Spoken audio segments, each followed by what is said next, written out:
नमस्कार।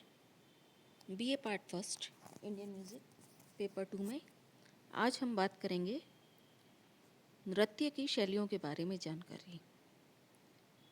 भारत में अलग अलग नृत्य प्रचलित हैं जिनके बारे में हम बात करेंगे। सबसे पहले हम बात करते हैं कि नृत्य का अर्थ क्या है। मन के भावों को व्यक्त करने का माध्यम, जिसे विभिन्न अंगों एवं भाव भंगिमाओं के द्वारा व्यक्त किया जाता है, उसे हम नृत्य कहते हैं। एक अन्य अर्थ में किसी विशेष लय, ताल और गति के अनुसार अंग संचालन को नृत्य कहा जाता है। नृत्य शब्द नृत्य का ही परिवर्तित रूप है। नृत्य का अर्थ होता है ताल और लय के साथ हाथ और पांवों का संचालन। इसमें अभिनय नहीं किया जाता। जब ताल और लय के साथ अभिनय मिल जाता है तो उसे नृत्य कहा जाता है। नृत्य का उद्भव किस तरह से हुआ, हम आपको यह बताएंगे। भारतीय नृत्य की परंपरा उतनी ही प्राचीन है जितनी कि मानव जाति। संगीत के साथ साथ नृत्य का भी उद्भव नाट्य के साथ ही हुआ। इसके आदि देव भगवान शिव माने जाते हैं। वैदिक काल में नृत्य पुरुष तथा स्त्रियां दोनों ही करते थे। नृत्य का आयोजन खुले आकाश के नीचे होता था। आचार्य भरत के नाट्यशास्त्र में, नाट्यशास्त्र भरत द्वारा लिखित पुस्तक का नाम है। नाट्यशास्त्र में नृत्य कला का वर्णन सुनियोजित एवं विस्तार से पाया जाता है। नाट्यशास्त्र के 36 अध्यायों में से 7 अध्याय नृत्य से संबंधित है, जिसमें अध्याय 4 में तांडव नृत्य के विषय में विस्तृत वर्णन किया जाता है। 8वें, 9वें तथा 10वें अध्याय में अभिनय के प्रकारों के बारे में बताया गया है। इसी तरह से 13वीं शताब्दी में संगीत रत्नाकर पुस्तक में नृत्य के ऊपर पूरा एक स्वतंत्र अध्याय है। ऐसे ही अलग अलग जो लेखक हैं उन्होंने नृत्य के बारे में जानकारी दी। यह तो हुई हमारे नृत्य के बारे में जानकारी कि नृत्य क्या है और इसका जन्म किस तरह से हुआ। आज हम सबसे पहले बात करेंगे भरतनाट्यम के बारे में। नृत्य की अलग अलग शैलियाँ हैं। कथकली, भरतनाट्यम, कथक, मणिपुरी, अलग अलग प्रकार की शैलियाँ हैं, जिनमें से आज हम सबसे पहले भरतनाट्यम के बारे में बात करेंगे। दक्षिण भारत के मंदिरों में होने वाला यह नृत्य माना जाता है। यह एक धार्मिक नृत्य है। ईश्वर की उपासना के लिए देवदासियों द्वारा मंदिरों में किया जाता है। इस नृत्य की शिक्षा देने वालों को नटुवन कहा जाता है। मंदिर में देवदासियों को नृत्य की शिक्षा देना ही इनका कार्य होता था। दक्षिण के मंदिरों में ये नटुवन निःशुल्क कला का दान किया करते थे। ये अपनी आजीविका के लिए देवदासियों के जीविका शुल्क में से ही अपना भाग प्राप्त करते थे।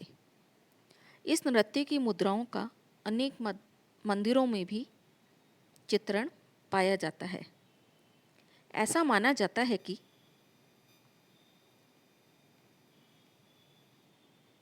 भरतनाट्यम आंध्र प्रदेश का नृत्य है, जिसका प्रचार तंजौर के राजा अच्युतप्पा के समय में हुआ है। मद्रास जो है भरतनाट्यम का विशेष केंद्र रहा है। नृत्य के विद्यार्थी दूर दूर से यहाँ शिक्षा ग्रहण करने आते हैं। भरतनाट्यम के कलाकार के लिए नर्तक के हाथों का परिचालन उसी के अनुसार होना चाहिए जिस प्रकार तालाब में मछलियों की गति होती है। चाल हंस की भांति होनी चाहिए। शरीर इस प्रकार कसा होना चाहिए कि कूदने के लिए अश्व तैयार खड़ा रहता है। हाथ पैरों का आंदोलन में रेशम जैसी स्निग्धता होनी चाहिए तथा नृत्य की अभिव्यक्ति उतनी ही उत्कृष्ट और मनोरम होनी चाहिए जितनी कि छाया में बादलों में जोड़े के साथ नाचने वाले मयूर की होती है। यानी कि हम ये छोटी छोटी हमने आपको उदाहरण बताए हैं जिसके द्वारा ये भरतनाट्यम नृत्य यानी कि हमारे शरीर पर हमारे हाथों के संचालन, पैरों का संचालन किस तरह करना है, अपने शरीर पर किस तरह से हमें कंट्रोल रखना है, ये सारी चीज़ें होनी चाहिए। तब जाके इस कला को हम सीख सकते हैं। नाट्य शास्त्र में तांडव और लास्य की मुद्राओं को मिलाकर 10 करणों की सूची दी गई थी और यह कहा गया आवश्यकता अनुसार नए करणों की सूची की जा सकती है। भरतनाट्यम शब्द का उद्भव और विकास हमने आपको पहले भी हम बता चुके हैं। इसका वर्तमान जो भरतनाट्यम आंध्र प्रदेश से दक्षिण में फैला और तंजौर के राज्य में आश्रित होकर पल्लवित हुआ। इसका साहित्य अधिकांशतः तेलुगु भाषा में है और तंजौर की राजसभा में अधिकांश स्त्रियां तेलुगु ही थी। वर्तमान भरतनाट्यम का श्रेय तंजौर की राजसभा के 4 नटुवनों चिन्नैया, पुन्नैया, शिवानंद और वेडीवेलु को दिया जाता है। भरतनाट्यम का प्राचीन रूप भगवत मेले के नाम से जाना जाता है। भगवत मेला एक प्रकार का धार्मिक नाटक हुआ करता था। भगवत मेले का उद्गम तंजौर से 9-10 मील दूर स्थित मेलापुर से माना जाता है। यह नृत्य अपने अंगों के स्थितियों, चमत्कारिक परिचालन और अवयवों के लिए प्रसिद्ध माना जाता है। इसमें भ से भाव, र से राग और त से ताल तीनों का उत्कृष्ट समावेश है। प्राचीन काल में यह नृत्य घंटों चला करता था, किंतु आजकल इसे 1.5-2 घंटे में ही समाप्त कर दिया जाता है। जो भरतनाट्यम है यह सबसे प्राचीन नृत्य माना जाता है। अब जो हम बात कर रहे हैं इसके प्रस्तुतिकरण की विधि, हमने आपको सबसे पहले नृत्य के बारे में बताया, फिर नृत्य का उद्गम किस हिसाब से हुआ वह बताया, फिर हमने भरतनाट्यम अपना जो सबसे पहले हमने आपको भरतनाट्यम नृत्य की शैली के बारे में बताया कि भरतनाट्यम क्या है, इसका कहाँ से यह उद्भव हुआ और इसका विकास किस तरह से हुआ। अब हम इसके प्रस्तुतिकरण की विधि बता रहे हैं कि यह किस प्रकार किया जाता है। भरतनाट्यम में मुख्य रूप से 2 अंग होते हैं, नृत्य और अभिनय। भरतनाट्यम का आरंभ अलारिपू या स्तुति से होता है और इसकी समाप्ति तिल्लाना से की जाती है।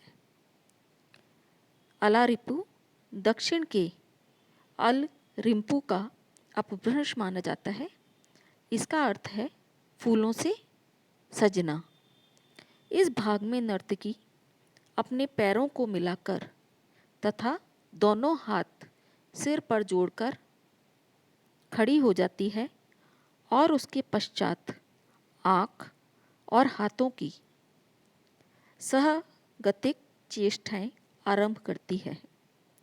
इसके पश्चात जतिस्वरम आता है। इस भाग में नृत्य की क्रियाएं कुछ कठिन हो जाती है। इसमें संपूर्ण भाग को किसी एक या अधिक तालों में बांध दिया जाता है। इसमें मृदंग की ताल और ध्वनि को किसी एक भाग में बांधकर उससे नाचना होता है। मृदंग की ताल और ध्वनि जो हमारे जिस हिसाब से चल रही होती है उसी ताल में नृत्य करना होता है। इसके पश्चात शब्दम आता है। शब्दम का अर्थ है श्रृंगार या भक्तिपूर्ण भावों का नृत्य के माध्यम से प्रदर्शन करना। यह भाग गीत युक्त होता है जो सामान्यतः तेलुगु भाषा में रचित होते हैं। इसमें अभिनय तथा संचारी भाव के लिए बहुत क्षेत्र रहता है। इसमें नर्तक शिव या श्री कृष्ण की आराधना में मनोच्चारण करता है और उसमें साथी किसी विशेष रूप का अभिनय करते हैं। इस प्रकार इसमें नृत्य कौशल और अभिनय दोनों की सम्मिलित होती है, किंतु इसमें अभिनय प्रमुख रहता है। अतः गति को मुद्राओं और अर्थपूर्ण भाषाओं द्वारा व्यक्त किया जाता है।